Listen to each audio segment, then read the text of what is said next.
So hello guys, ఇక ఈరోజు topic వచ్చేసి రూలింగ్స్. ఇంతకుముందు ఏమైనా తప్పు చేస్తే స్కూల్లో టీచర్స్ అనేవాళ్ళు స్టిక్ తోటి కొట్టడం అలాంటివి చేసేవాళ్ళు. కానీ ఇప్పుడు అట్లా కొట్టడం లేదు. ఇక ఏమైనా తప్పు చేసినా లేకపోతే స్కూల్కు లేట్గా వచ్చినా సరే మనకు కొన్ని పనిష్మెంట్ అనేవి ఇస్తారు. అవి ఏంటంటే ఒకటి గోడ కుర్చీ, లేకపోతే స్క్వాడ్స్ కొట్టమని, లేకపోతే ఈ రోలింగ్స్ అనేవి చేయమని చెప్తారు. ఇక రోలింగ్స్ ఎట్లా చేయాలో ఈరోజు నేర్చుకుందాం. అయితే రోలింగ్ చేసేటప్పుడు చాలామంది చేసే తప్పు ఏంటంటే తల పెట్టి రోలింగ్ చేస్తారు, ఇక సైడ్కి పడతారు. ఇక ఇంకొందరు చేసే తప్పు ఏంటంటే రోలింగ్ చేసేటప్పుడు తల అనేది సైడ్కి పెట్టి రోలింగ్ చేస్తారు, ఇక సైడ్కి పడతారు. అది చూసి క్లాస్లో ఉన్న అమ్మాయిలు, మన ఫ్రెండ్స్ అందరు నవ్వుతారు. ఇక రోలింగ్ అనేది పర్ఫెక్ట్గా ఎట్లా చేయాలంటే, మనం రోలింగ్ చేసేటప్పుడు మనం ల్యాండ్ అనేది మన షోల్డర్ బ్యాక్ మీద అవ్వాలి.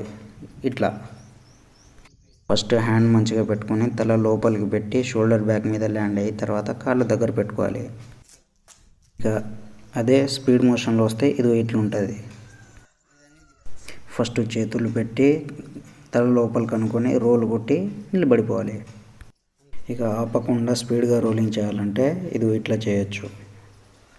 మనం చేసేదాన్ని చూసి టీచర్స్, అరే నేను వీడికి ఇచ్చింది పనిష్మెంటేనా అని అనుకోవాలి. అట్లా చేయాలి.